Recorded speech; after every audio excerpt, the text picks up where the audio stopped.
رحم الله من قرأ سورة المباركة الفاتحة.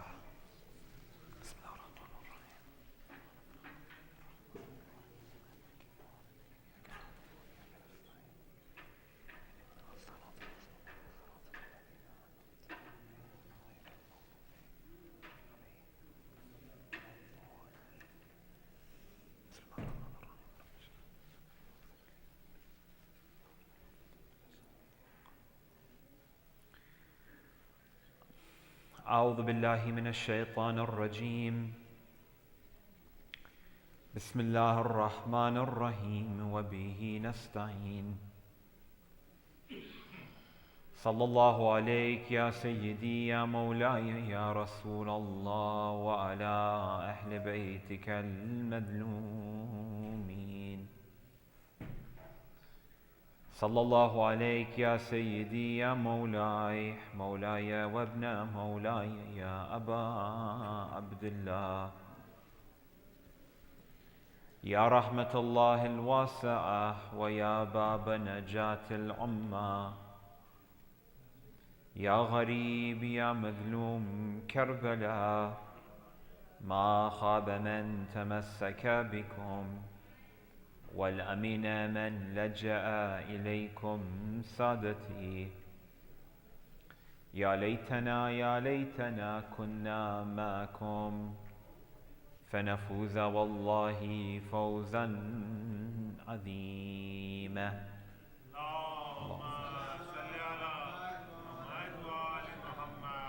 قال الله العظيم في محكم كتابه الكريم والقول كالحق والأصدق القائلين. أعوذ بالله من الشيطان الرجيم. بسم الله الرحمن الرحيم. قد أفلح المؤمنون الذين هم في صلاتهم خاشعون. آمنا بالله صدق الله العلي العظيم. صلى على محمد وعلى آله.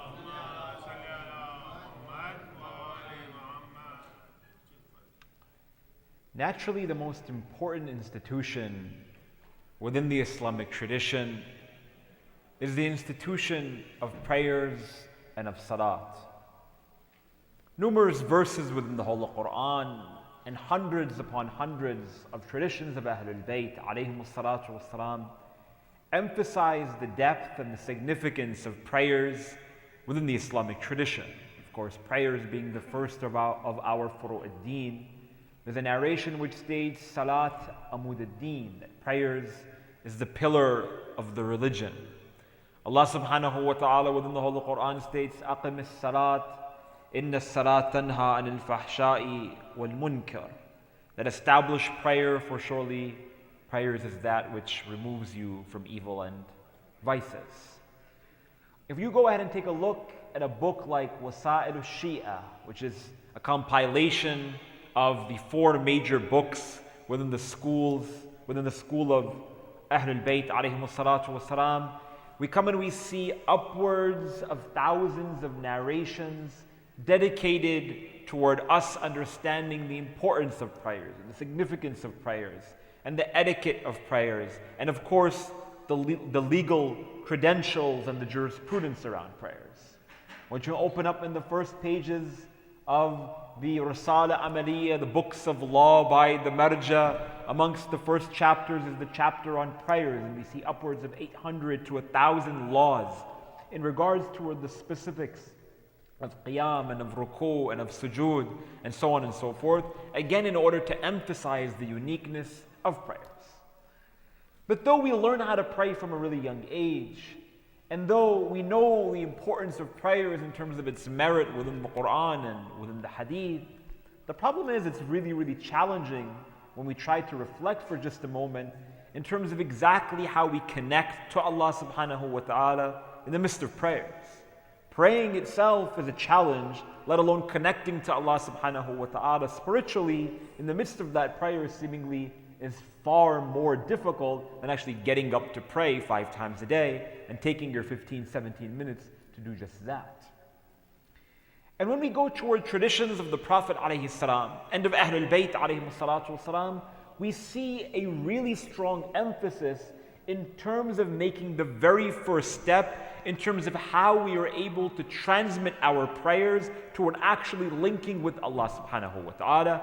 But before I get there, let me just give you a little bit of a background. Naturally, whenever I want to make a change within my life, the very first step is for me to admit that I'm wrong and for me to work toward making changes in my life. Like we mentioned yesterday, for those of you who are here, if we want to understand that we have a lot of time within our days to make an impact in the world, the very first step is for me to admit that I waste time.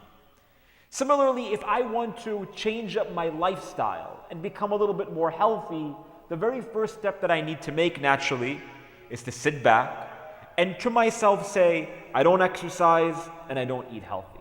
Otherwise, how can you actually change your lifestyle from being unhealthy to healthy? It's impossible. But once you make the very first step, which is obviously the hardest step to make, then you're able to slowly start making changes within your life, at least incrementally, toward becoming a person who's a little bit more healthy. Like they say that the first step to recovery, someone who's an alcoholic, is to actually admit the fact that they're going through a problem. When someone is being challenged with anxiety, depression, other concerns of mental health, the first step is for them to come forth and recognize that they have a problem that they need to solve. When it comes toward prayers, many people, they misdiagnose their spiritual disease and they think that everything's okay in regards toward their action. And they say that I pray 5 times a day for the last 10, 15, 20, 30 years, but I'm never able to connect with Allah subhanahu wa ta'ala. It can't be me, it has to be the prayer. So then we start thinking and we say, what are other ways that I can spiritually incline myself to get closer to Allah subhanahu wa ta'ala?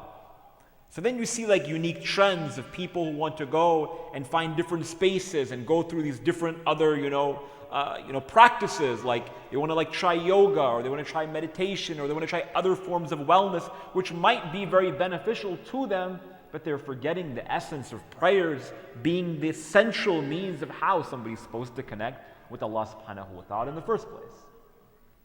So the first step, as I mentioned, for us in order to improve our prayers on a day-to-day basis is to admit the fact that we can improve our prayers.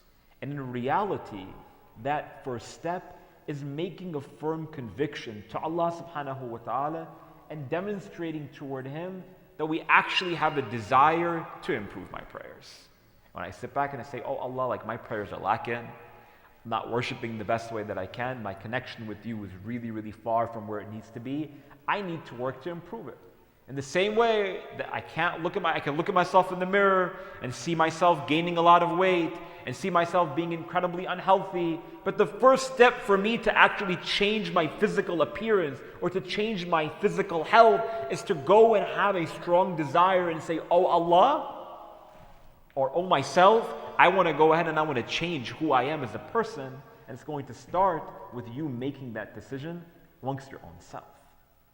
And when we go again toward the Holy Quran and the traditions of Ahlul Bayt alayhim salatu wasalam, it maintains this very, very same sort of methodology in terms of improving who we are as a person, especially in regards toward our relationship with prayers.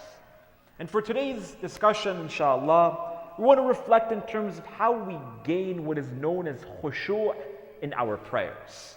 Allah subhanahu wa ta'ala states within the Holy Quran, in Surah Al-Mu'minun, chapter 23, Bismillah ar-Rahman ar-Rahim, قَدْ أَفْلَهَ الْمُؤْمِنُونَ, that surely the believers are those who are victorious.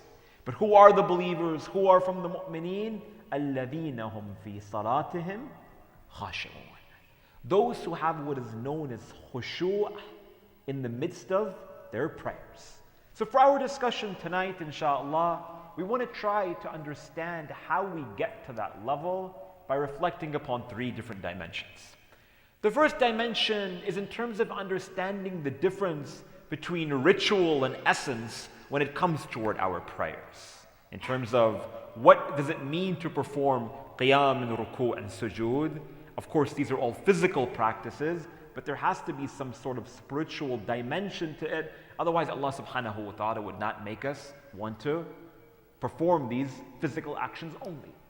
The second dimension of our discussion is in terms of understanding exactly what does it mean to have khushu' in our prayers.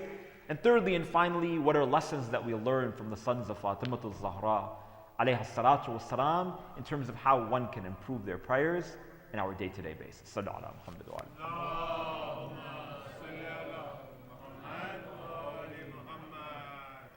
So the first step or the first dimension of the discussion is to understand the difference between ritual and essence. And let me put it all for in a perspective for us to understand this concept and this notion. That today, every single one of us are sitting over here in the majlis of Imam al-Hussein alayhi salatu wasalam. The majlis of Imam al-Hussein traditionally consists of a wide variety of different rituals that's all for us to get toward a unique end. For instance, this lecture that I'm delivering right now is only one segment of the Majlis of Hussein alayhi salam. We begin with Hadith al-Kisa, we recite poetry, marthiyah, we have a majlis, we do ma'tam, we serve food, we serve water, we serve tea, we have alams, we have flags, we have all sorts of different symbols which all take us toward connecting toward Imam al-Hussein alayhi salatu wasalam, and together all of these rituals combine in our culture toward understanding what it means to have majlis of Imam al-Hussein alayhi salatu wasalam. But every single one of these aspects of the majlis in and of itself are just a small portion or just a small segment, or in other words, a means toward getting to an end. You know, we as a community, and I say it myself, that we live for these days. We live for these days of the majlis of Imam al-Hussein alayhi salatu wasalam, due to the unique love and due to the unique devotion that we have in honor of Ahlul Bayt alayhim salatu wasalam. In reality, we say it as a figure of poetic, flowery speech, but we have to understand that we don't live for these days. That these days are a means toward getting to an end. The honor of Ahlul Bayt and the honor of Sayyid al-Shuhada alayhi salatu wasalam during these days of majalis are not the purpose of our existence. They are to take us to allowing every single one of us to walking in the footsteps of Imam al-Hussein alayhi salatu wasalam. They are for us to illuminate the lifestyle of Imam al-Hussein alayhi salam and his family on the days and in the years and in the months that come after Muharram and Safar. That are within these days, they're incredibly important, but they're all a means to an end. Some people, they think that ma'tam is the end in and of itself. Majlis is the end in and of itself. Serving food in the name of Hussein is the end in and of itself. The ziyarah of Hussein is the end in and of itself. Every single one of these aspects have reward that only Allah subhanahu wa ta'ala knows. And I am the first to say, even if you go and you attend the majlis of Hussein and the ziyarah of Hussein and you distribute food in the name of Hussein, even if you don't pray and if you don't fast and if you don't go for Hajj, all of these actions and all of these rituals, they have their own reward even for those people. Absolutely, there's no doubt about it. I am not going to deny that. But what I will say is, you can't bear the fruit and the reality of attaining the uniqueness of the celestial blessings of Allah subhanahu wa ta'ala unless you understand that these are all just a stepping stone for you to get to the goal, which is to transform your heart into Husseini. To transform your heart into being someone who gives everything in his life or her life in honor of Allah subhanahu wa ta'ala in the same way that Hussein did. When it comes toward prayers is a ritual. In and of itself, it's also a means toward getting to an end. I can wake up for Salatul Fajr, and I can pray Dhuhr and Asr, and I can pray Maghrib and Isha, and I can perform the Nawafil, and I can even pray Salatul Layl, and I could do all of the recommended acts during the nights of Shahr Ramadan and on the nights of Layal al-Qadr, and do all of these a'mal that we have within the school of Ahlul Bayt, and every single one of those unique portrayals have their own reward. But none of it matters in terms of bearing the absolute fruit of reward if our prayers doesn't transform our lives. That man, he comes to Imam al-Sadiq alayhi salam. Allahumma salli ala. And he says, Yabna Rasulullah, tell me, how do I know if my prayers are accepted?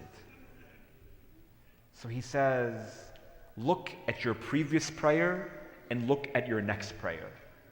If you did not commit any sins or any mistakes between Asr and Maghrib, your previous prayer was accepted. But if you committed any lapses, then know that your previous prayer wasn't accepted by Allah subhanahu wa ta'ala. What's the whole point, or what's the whole purpose, or what's the whole message that Allah subhanahu wa ta'ala is trying to deliver to us? Is that prayers in itself is supposed to transform the heart of the human being. In qubilat, qubila ma siwaha.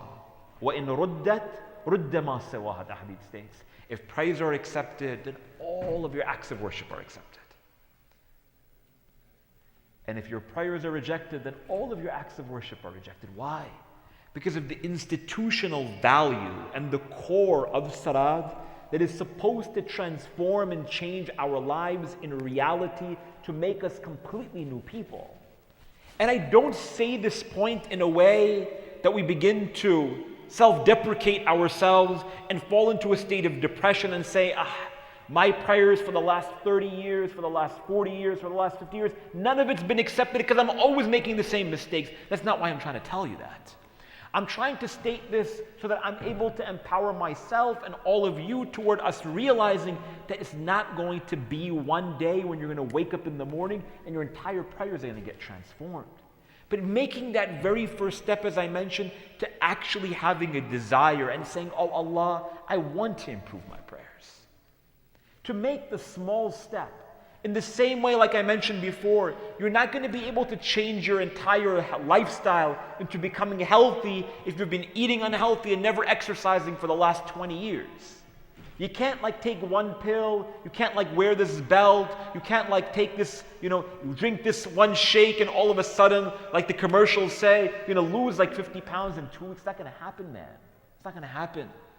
What happens is what? You actually make incremental efforts. You take baby steps and you allow for your life to be transformed, but it's all going to start with step number 1. And that's for us to submit to the fact that we need to improve and truly being sincere to Allah subhanahu wa ta'ala and saying, oh Allah, allow for these prayers to transform my life. And this brings me toward the second point of my discussion. And that is in terms of understanding then what exactly is the term known as al-khushu'. Khushu' in the Arabic language has been translated into English in a wide variety of different manners. And amongst the ways that Allah subhanahu wa ta'ala, or amongst the ways that some of the translators of the book of Allah subhanahu wa ta'ala have demonstrated this word to us, means to fear Allah subhanahu wa ta'ala. But I don't want to put this word fear in the midst of our discussion naturally because it has a negative connotation. But rather let's try to understand the word khushu' by means of the Quran and Ahlul Bayt, because some words in the Arabic language will just admit the fact that they just don't translate well into the English language. In the whole of Quran, Allah subhanahu wa ta'ala states, as I mentioned before, قَدْ أَفْلَحَ الْمُؤْمِنُونَ الَّذِينَ هُمْ فِي صَلَاتِهِمْ خَاشِعُونَ. That successful are the believing ones, those who have khushu' in their prayers. Khushu' in reality is when someone is feeling the presence of Allah subhanahu wa ta'ala before and while and after they're performing any deed or any action. It is said that one day Abu Dharr al-Ghaffari, he goes toward the Prophet sallallahu alayhi wa alayhi, and he says, Ya Rasulullah, he says, Ya Rasulullah, O Prophet of God, tell me, what does it mean to have khushu'? To which the Prophet ﷺ responds toward him that to have khushu' is to worship Allah subhanahu wa ta'ala as though you see Him, for even though you do not see Him, He sees you. In another narration it is said that Imam as-Sadiq alayhi salam would pray, and one of his companions, Imam Zain al-Abidin would pray, and one of his companions, Abu Hamza al-Thamali, would see the Imam praying, and he says that when I saw the grandson of the Prophet of God pray, it was as if he was begging to someone right in front of him. Meaning he consistently gave the appearance that Allah subhanahu wa ta'ala was physically present. Of course, Allah subhanahu wa ta'ala cannot be physically present in any one location, but he was submitting him and humbling himself in the mold that he was standing in front of someone at that moment who was watching him pray at that very second. And to try to understand where are our prayers in comparison with those prayers. Again, not in a way where we feel sad about our own, but in a way that we desire to make improvements within our life. I said that one day there was this guy. He went toward Shaykh and he said, Maulana, I need a favor from you. To which Maulana said, yes, what can I help you with? He says that I want to give a proposal toward a prospective girl, but I need you to put in a good word for me. Maulana's sheikhs are really well connected. So if any of you young guys want to get married, we talk afterwards, inshallah. This guy went and he said that I need you to give me a good word. I need you to hook me up with some of your connections. I know this girl, but I don't know her father, and you know her father, and I want you to put in, a good compliment for me. He says, tomorrow, meet me at the mosque at the time of Salatul Dhuhr, and let's discuss, and I'm happy to help you within my capacity. He says, sure, no problem. This guy gets super excited. Tomorrow I'm going to meet Maulana, then he's going to go and give this proposal for me, and I'm going to be the happiest person ever, and I'm going to live happily ever after. So it is said that he goes to the mosque, Dhuhr time. The adhan of Dhuhr is recited, or he gets the notification on his phone. And Maulana still didn't come. So he begins to pray Salatul Dhuhr the way that he would normally pray it, as fast as possible. All of a sudden he heard the door of the masjid open, and he knows now that Maulana has to give him a good recommendation, so he has to show that he's this really great guy.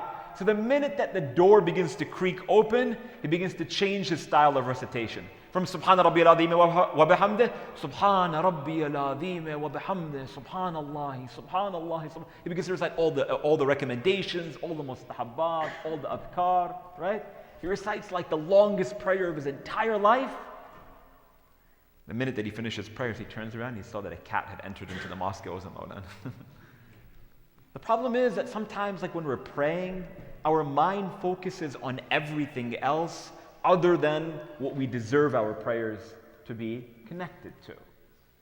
Though in the midst of salat, we should be so inclined toward thinking and feeling like we're standing in front of the throne of Allah subhanahu wa ta'ala, I'm pretty certain, I speak for myself, that whenever, I'm praying, I can remember the most random of things, right? Things that are completely non-relevant, they come into mind during the time of prayers. So strange. For those of you guys who know me, I'm a big sports fan, right? So oftentimes, I'm going to start praying so that one day, the New York Knicks can win an NBA championship within my lifetime. That's never going to happen, right? But even then, it might have a good intention that I'm going to pray to Allah subhanahu wa ta'ala to make this, but at the end of the day, am I praying to Allah or am I praying for my basketball team? Right? That we think about every single thing. They say that when you lose something, go and pray 2 rakat prayers and you'll find it. Not because at the end Allah subhanahu wa ta'ala is going to miraculously present this thing to you, but because our minds wander in so many places that probably is going to take us to where we lost our thing and we're going to remember it while we're in the midst of ruku'ah. So try to understand where we're at in regards to our prayers and what is khushu' again.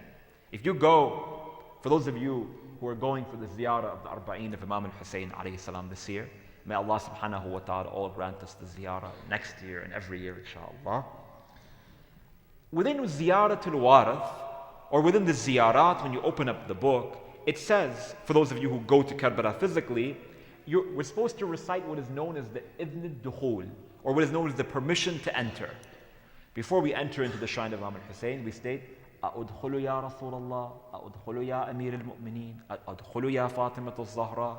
Do I have permission to enter, O Allah, O Prophet of God, O Fatimah al-Zahra, O Amir al-Mu'mineen, O Hassan, O Hussein, O angels that occupy this blessed dome? And we're supposed to continuously recite this permission to enter until the narration tells us, until you have what is known as khushu' in your heart. Meaning until you feel the presence of Hussein in your heart. Until you feel a call saying, oh, my friend, enter into my home and come closer toward my grave because I'm inviting you.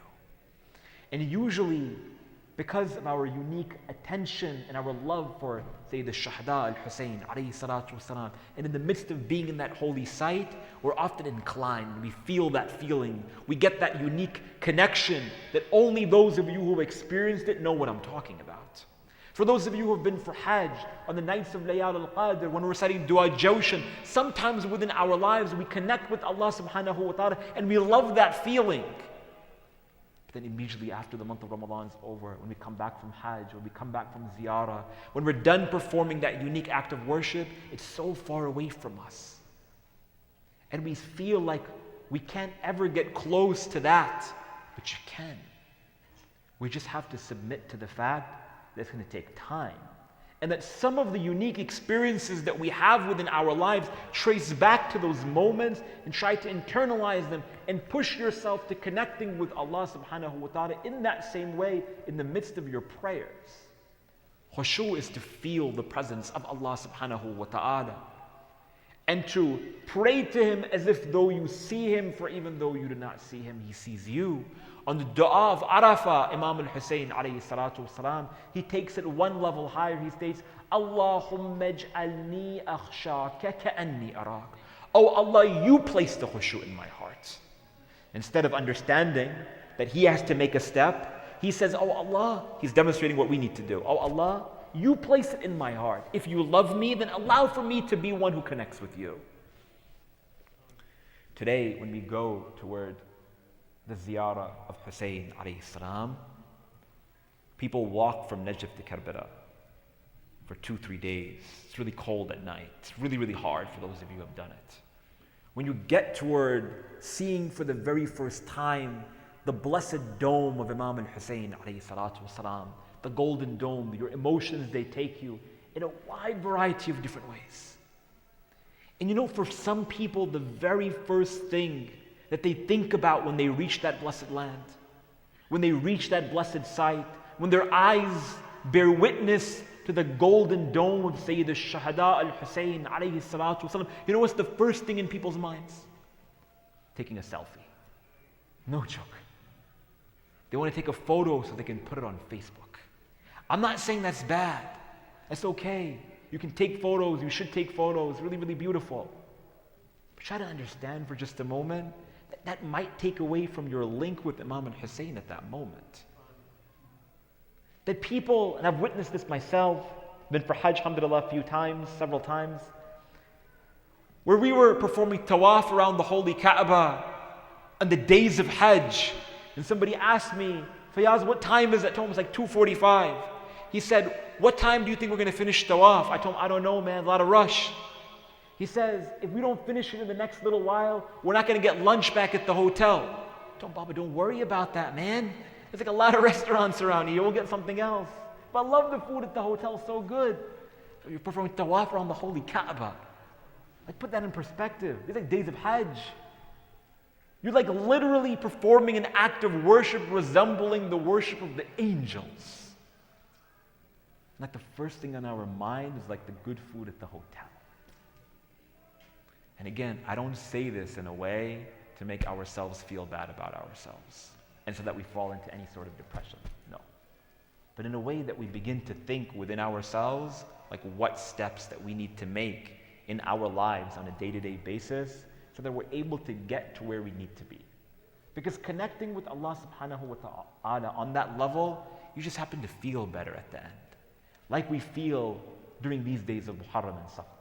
Like the feeling that we embrace when we're in front of the grave of Hussein, or when we go and visit the Prophet sallallahu alaihi wasallam, or on the nights of Layal al-Qadr. It's something unique, but you can internalize that and consistently live at that level if only we have an effort to make ourselves and a desire toward linking with Allah subhanahu wa ta'ala and connecting with Him in that manner. Sallu ala Muhammad wa ala Muhammad.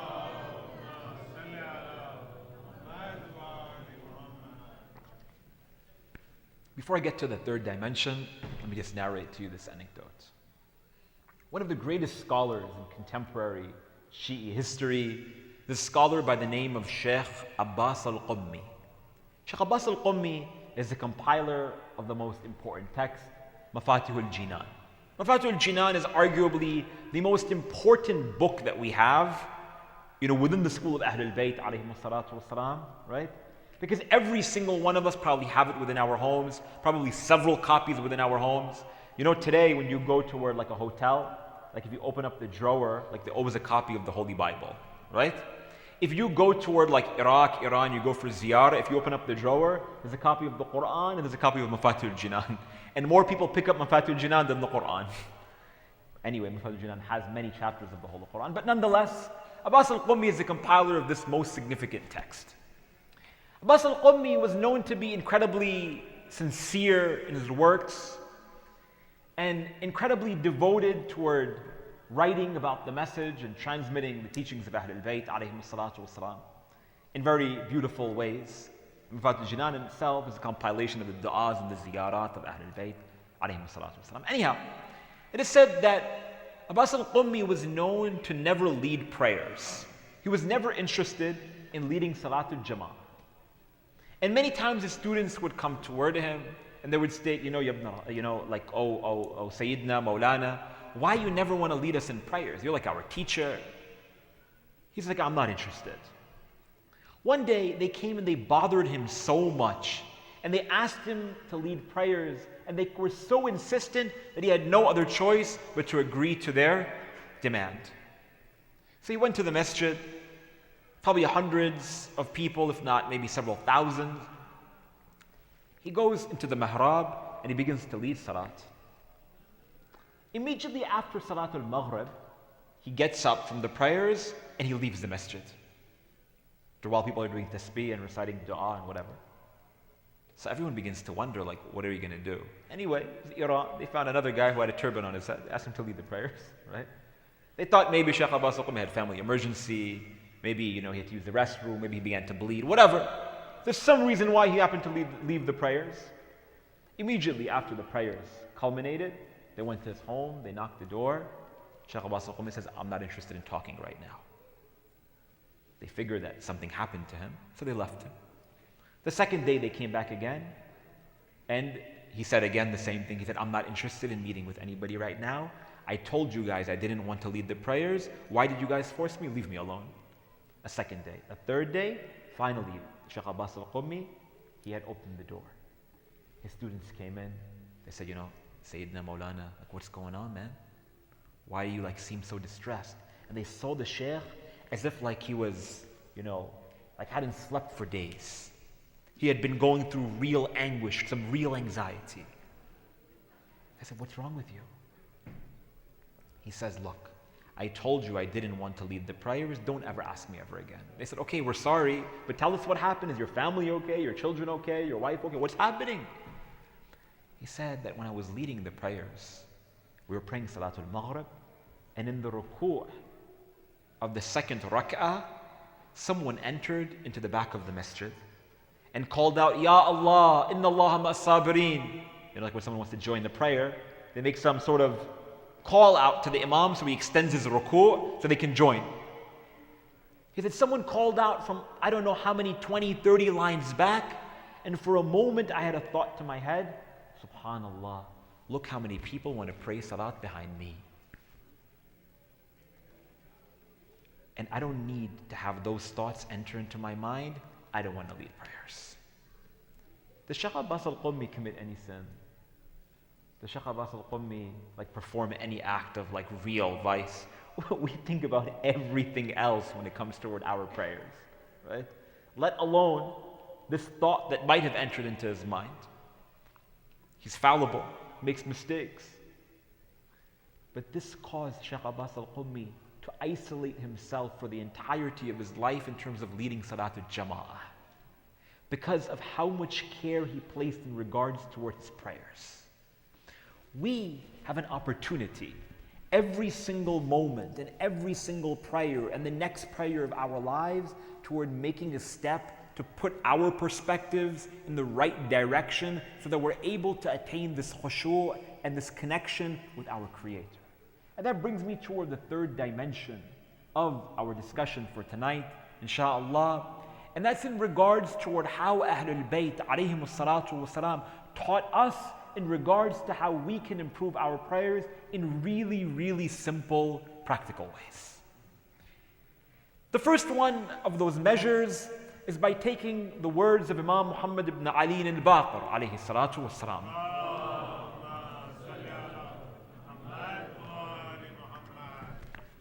Imam al-Baqir alayhi salam, he would state that whenever my father Ali ibn al-Husayn al-Sajjad, he would stand for prayers, he would pray as if it was his last. We hear this like all the time. Pray every prayer as if it's your last. Live every day like it's your last. But to put it into a perspective, right? And to really internalize and understand that it really might be your last prayer, naturally would just make an effort to pray that much more sincerely, with that much more care toward our prayers. And again, like I mentioned before, you're not all of a sudden going to be able to wake up for Salatul Fajr tomorrow and start thinking, wow, this is going to be my last prayer. But slowly you start putting it into your mind, and eventually something will click. You know, some people, they come to me and they say, you know, like on the nights of Laylatul Qadr, during the nights of Ramadan, or even on Thursday nights we recite Dua Command. Like we hear or we recite and we perform actions like so ritualistically. Like we recite Astaghfirullah wa atubu ilayh, Astaghfirullah wa atubu ilayh, Astaghfirullah wa atubu ilayh, without us even understanding like what we really mean when we say Astaghfirullah wa atubu ilayh. We might know like what the English translation says. We can follow it on our phone, we like watch it on a PowerPoint, we like hear a discussion about it like by Maulana before he leaves the A'mal. It doesn't make a difference. We could recite that thing like 2 billion times within our lives, but seemingly it's just like a ritual, it's like a robotic sort of a performance that we take part in. If someone were to like walk into like our gathering, like on the night of the 19th of Shahr Ramadan, and we're just reciting Astaghfirullah wa atubu ilayh all together, seemingly like they'd wonder like what's happening over here. It's so weird. Because people are not reciting it like from their heart. Some guy came and had this discussion with me a little while ago. I like let him talk and I told him, I was like, look man, I was like, if somebody is in that sort of a situation and they're doing that every year for 30 years, they say Astaghfirullah wa atubu ilayh 100 times on the 19th of Ramadan, and they're 30 years old, right? Or they're 35. So they've been reciting it for the last 30 years because when they were first 5 years old, insignificant. How many times did they recite Astaghfirullah wa atubu ilayh on the 19th of Ramadan? 30,000 times or 3,000 times? What's the math? I don't know. What's the math? 30,000? 30 times 100, man. I'm not a mathematician, I'm a theologian. I'm sheikh, I can get away with these things, right? It's like a lot of times, right? You said it a lot of times. You think that maybe one time that he said that or she said that, it didn't register with Allah subhanahu wa ta'ala within his own heart. One time. And that one time of recitation has the opportunity to change that guy's life if it was sincere one time. If we always are training our minds and our souls and our bodies and our essential beings consistently to state that this prayer might be my last prayer, even though you're just saying it to yourself, one day it might register and that might be your last prayer, right? There's potential for you to make a difference within your own self by just changing your worldview on things. This is number one. Number two, toward understanding, we learn from Ahlul Bayt alayhim salatu wasalam, a second practical thing, is that we need to make sure that we're emphasizing the prerequisites toward prayer. In the same way that prayer is in itself is an act of worship, wudu is an act of worship. Someone says, come on, man. Can you just imagine if you didn't have to make wudu before salat? Pretty good deal, right? Especially in the morning, it's really cold, Salatul Fajr. Or if you only had to make wudu like on Monday, Wednesdays, and Fridays, or Tuesday, Thursday schedule, right? Wudu is seeming like a very big inconvenience for people, but we forget the fact that wudu in itself is an act of worship. Any act of worship has to begin with qurbatan ilallah. Prayers, fasting, hajj, ziyarah, giving khums. Similarly, wudu. We cannot, our wudu is not accepted unless we have the intention of qurba, that we're getting closer to Allah subhanahu wa ta'ala by means of performing the wudu. It is said that when Imam al-Hasan, salamullah alayhi, he would perform the wudu, his face would turn. It changed color and he would begin to tremble in front of the water. And they would come toward the Imam salamullah alayhi and they would state, Ya ibn Rasulullah, why do we see you like this? Why do we see you in such a state? Why are you such, like in this, under this anguish while performing wudu? He would respond, وَكَيْفَ لَا أَكُونُ كَذَلِكَ. And why should I not be like this? I'm performing an action that is preparing me to stand in front of my God. Standing in front of Allah subhanahu wa ta'ala. Again, we hear it all the time, but to try to internalize that meaning and try to transform our own prayers by keeping importance in regards toward our prerequisites toward prayers. Thirdly, we come forth and we see the importance in terms of how we dress for prayers. Ahlul Bayt alayhimus salatu wasalam, they would wear their best clothes before they came and they prayed. Similarly, before we go to work, before we go to a really important meeting, before we come to the mosque, it's important to dress well, to comb your hair, to have a good physical appearance, because it makes you more confident within yourself, and that confidence brews and other people see it as well. Not that that's the most important thing in the world, but nonetheless it has some sort of significance even within the Islamic tradition. To also dress appropriately when you're standing in front of Allah subhanahu wa ta'ala, it has the opportunity for you to change your perspective in regards toward the prayers that you're about to engage in, instead of wearing, your pajamas, rolling out of bed and going straight into the musalla. No, but rather change it. If we make small efforts, then once a day I'm going to dress really well to prayers, tomorrow I'm going to do it twice a day, after that I'm going to do it for all of the prayers, so on and so forth. You'll be able to see certain small increments in terms of improvement in regards toward your salat. Fourthly, we come and we see that the Imams of Ahlul Bayt alayhimus salatu wasalam have emphasized the importance of having good fragrance to oneself when performing prayers. That means, my friends, you need to wear deodorant and cologne before you come to the mosque and before you come and pray. It's really important. When we come toward taking a look at Hadithul Kisa, as we just recited, that every single time that anyone entered into the house of the Holy Prophet of Fatima al-Zahra alayhi salatu wasalam, be it Hassan or Hussein or Amir al-Mu'mineen alayhi salam, they would all respond, Inni ashummu indaki ra'ihatun tayyibah.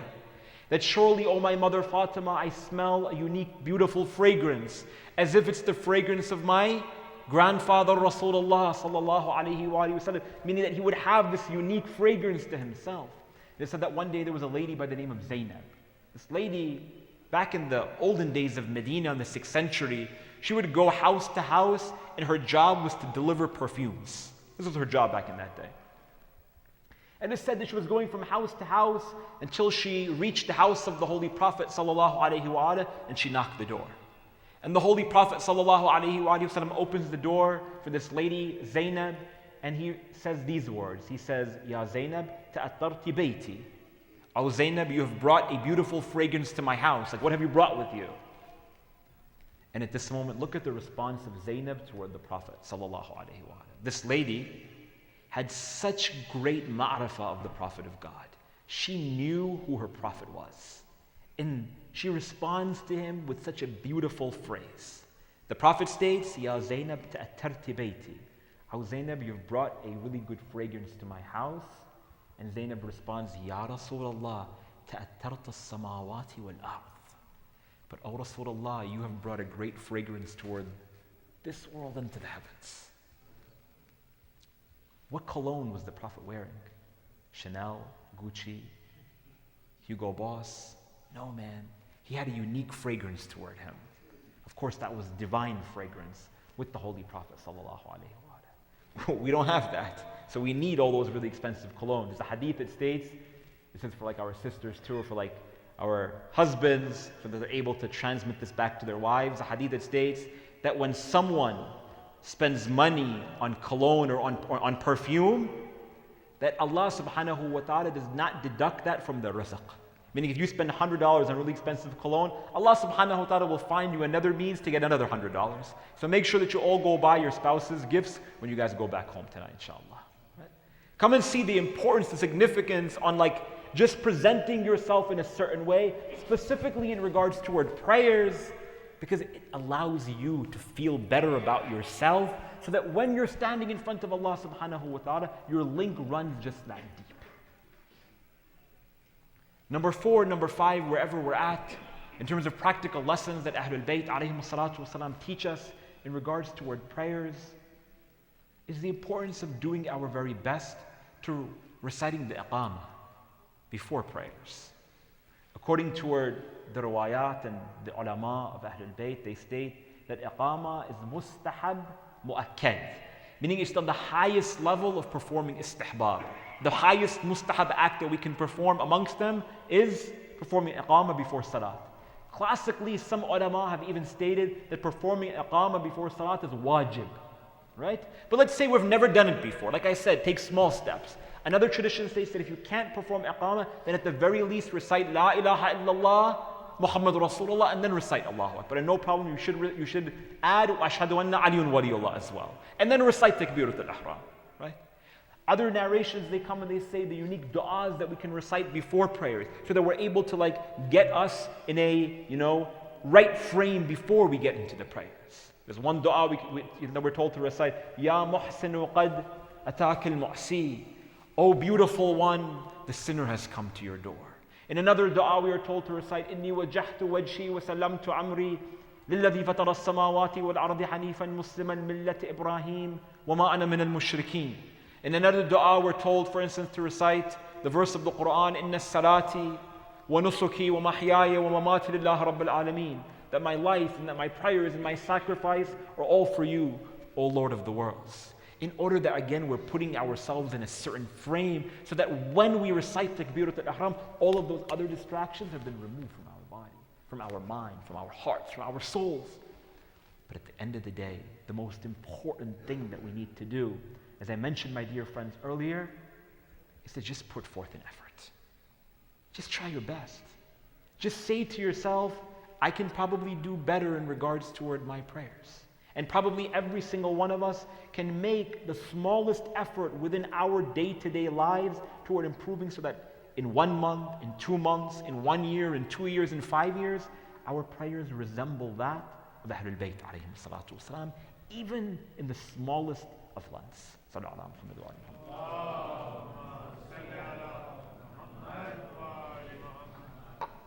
Before I get into the masa'ib, just this quick sort of point. When we come toward understanding the relationship between Hussein and prayers, Salamullah alayki ya Aba Abdullah, we see number one that amongst the most important salutations that we recite toward Imam al-Hussein alayhi salatu wasalam is Ashhadu annaka qad aqamta as-salat wa atayta az-zakat wa amarta bil-ma'ruf wa nahayta anil munkar. O Imam al-Hussein, we bear witness that you are someone who stood and established prayer. On the day of Ashura, there was a man by the name of Sa'id ibn Abdullah al-Hanafi, who was a companion of Imam al-Hussein alayhi salam. His one job was that when the Imam was praying Salat al-Khawf of Salat al-Dhahr, he was standing in front of Imam al-Hussein and taking the arrows so that they would not strike Sayyid al-Shahada. And the narration states that as he was standing in front of Imam al-Hussein alayhi salam, every arrow that was being struck toward the Imam, physically he would allow for his body to move toward the arrow so that the Imam would not take it. You see, that's love, man. Naturally, if I were to throw anything at you, if it's a really, really sharp object, it's the nature of the human being to move away as fast as possible. But Sa'ad ibn Abdullah al-Hanafi, because he knew of the importance of the prayers of Hussein, he would move his own body toward taking that arrow. Another man by the name of Abu Thamama, he comes toward Imam al-Hussein alayhi salatu wassalam, and he says, Ya Aba Abdullah, it looks like it's the time for prayers, as he pointed to the sun. Imam al-Hussein alayhi salam, could you just imagine the scene, my friends? The time of Dhuhr means that probably upwards of 50 of the companions of Imam al-Hussein had already been killed. Probably all of the companions, the majority of the companions, 90% of them, had been killed by the time of Salat al-Dhuhr. Meaning that there were bodies everywhere on the plains of Karbala. Yet Abu Thamama, he goes toward Imam al-Hussein, he says, look, it looks like it's the time for Salat. If prayers was the last thing on people's minds in the midst of battle, everyone would understand. But for some, it was their first thing on their minds. Imam al-Hussein alayhi salam responds toward Abu Thamama, Ya Abu Thamama, anta amami fil jannah. You will enter into paradise before me. And it is said that he prays behind Imam al-Hussein alayhi salam. He has so many arrows that strike into his body. The minute that the Imam finishes the salam, he turns around, he sees his companion, and the companion, he asks the Imam, he says, Wafayt ya Aba Abdullah. Did I fulfill my responsibility to you? As he just concluded the prayers with arrows all through his body. And Imam al-Hussein said yes, and at that moment he fell down and he died. There is a deep link between Hussein and prayers, between Ahlul Bayt and prayers, that we can emphasize as much as we can and as much as we have from when we have been children. But in reality, if we don't put that into practice, then we need to go back to the drawing board and look within ourselves and see what steps that we can make to improve ourselves. My dear brothers and sisters, when it comes toward prayers and when it comes toward the musibah of Imam al-Hussein alayhi salatu wasalam, in reality, no prayers were as significant as the prayers of Zainab alayhi salatu wasalam. For on the night of the 11th of Muharram, she stood in front of the body of Sayyid al-Shuhada al-Hussein alayhi salam. And the narration states that that body was in what state, my dear friends? The narration states that the horses had trampled into the body of Sayyid al-Shuhada al-Hussein to the extent that his body had been imprinted into the dust of Karbala. The situation was such that Imam al-Hussein alayhi salam had 300 piercings on his blessed body. That body of Hussein that had no head. And Zainab alayhi salam was reciting Salatul Layl in front of the body, Namaz al-Shab, in front of the body of Imam al-Hussein alayhi salam, until she raised her hands in qunut and began to call out, Rabbana taqabbal minna hadha al-qurban. Oh Allah, accept this sacrifice from us. It is said that on that night of the 11th of Muharram, Zainab alayhi salam, she turns back toward the tent. And it is said that when she goes back toward the tent, she goes toward Kulthum. And she is gathering together all of the orphan children and all of the widows on the night of the 11th. When she tells Kulthum, Oh Kulthum, I see that one girl is missing from the orphan children. Who was that girl? That girl was Sakina, the daughter of Hussein. So she says to Kulthum, I'm going to go out and I'm going to look for the daughter of Hussein, my niece. The narration states that Zainab alayhi salam, she went out into the middle of the plains of Karbala. And from a distance on that same body that she was praying over, she saw this 3 or 4-year-old girl sleeping next to the chest of that body that didn't have a head. It is said that Zainab alayhi salam picks her up, embraces her, begins to take her back. And then she asks her, she says, Oh my daughter Sukaina, let me ask you, how did you know that that was the body of your father, Aba Abdullah? To which she responds 2 things. The first thing was the fragrance that came from the chest of my father Hussein. But the second one is the one that breaks our heart. She says that when I went into the middle of the battlefield, I began to look and I began to ask, Oh my father, Aba Abdullah, where are you today? And at that moment I heard a call coming out from his jugular vein. Shi'ati mahma sharibtum adba ma'in fadhkuruni. أو سمعتم بغريب أو قتيل فاندبوني. Oh my daughter Sukaina, tell my Shia that when they take a sip of water, that they should remember my thirst, and that when they see any act of oppression, that they should remember the butchered body of your father Aba Abdullah. ألا لعنة الله على القوم الظالمين إنا لله وإنا إليه راجعون. We ask Allah subhanahu wa ta'ala, by the name of Hussein alayhi salam, by the blessing of Hussein and Muhammad and wa ali Muhammad, to allow us to walk into the footsteps of Sayyid al-Shuhada alayhi salatu wasalam. We ask Allah subhanahu wa ta'ala to allow for our prayers to resemble the prayers of Muhammad and wa ali Muhammad. We ask Allah subhanahu wa ta'ala for us to be able, for Him to be able to place khushu in our hearts so that we're able to build that unique relationship with Him as we learn from Ahlul Bayt. We ask Allah subhanahu wa ta'ala to hasten the reappearance of our Imam Hujjat ibn al-Hasan al-Mahdi. Allahumma rzuqna ziyarat al-Husayn fi dunya wa shafa'at al-Husayn fi al-akhirah. واكتبنا من خدامه برحمتك يا أرحم الراحمين وصلى اللهم على محمد وآله الطاهرين ورحم الله من قرأ سورة المباركة الفاتحة مسبوقة بالصلاة على محمد وآل محمد. اللهم صل على محمد وآل الفاتحة.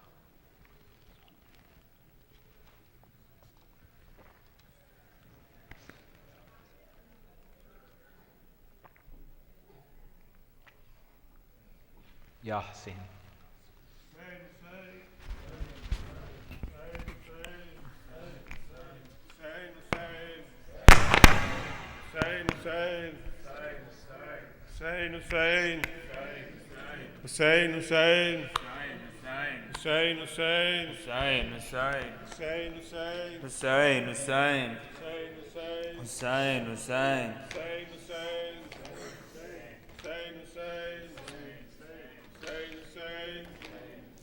Let's raise the flag of Imam Hussein.